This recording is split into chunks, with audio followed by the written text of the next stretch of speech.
नमस्कार मित्रांनो, तुमचे स्वागत आहे श्री स्वामी समर्थ.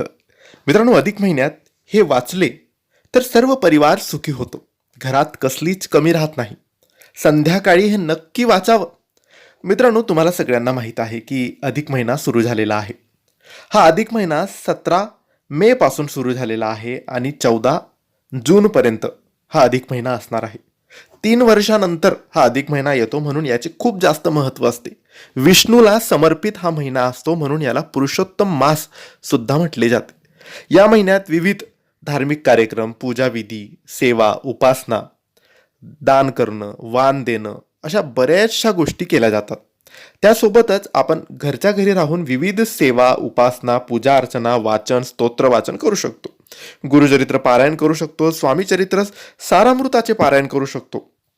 त्यासोबतच विष्णूची एक अशी गोष्ट, ही जर आपण रोज वाचली, म्हणजे आता काही दिवस बाकी आहेत, अगदी 8-10 दिवस बाकी असतील, तर तुम्हाला जेवढे दिवस मिळतील, अगदी 2-4 दिवस सुद्धा मिळाले अधिक महिन्याचे तरी चालेल.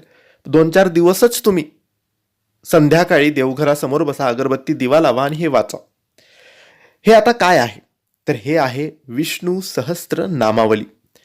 विष्णू सहस्त्र नामावलीमध्ये विष्णू भगवानाचे 1000 नावं आहेत.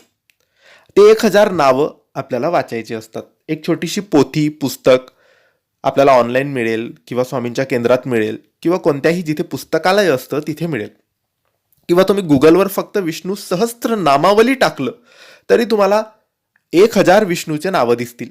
ते तुम्ही वाचायचे आहेत रोज संध्याकाळी. अगदी 2-4 दिवस, 8 दिवस मिळाले तरी चालेल, अगदी 1 दिवस अधिक महिन्याचा मिळाला तरी चालेल, कारण हा पवित्र महिना आहे. म्हणून नक्की तुम्ही विष्णू सहस्त्रनामावली वाचायला अजिबात विसरू नका. धन्यवाद. श्री स्वामी समर्थ.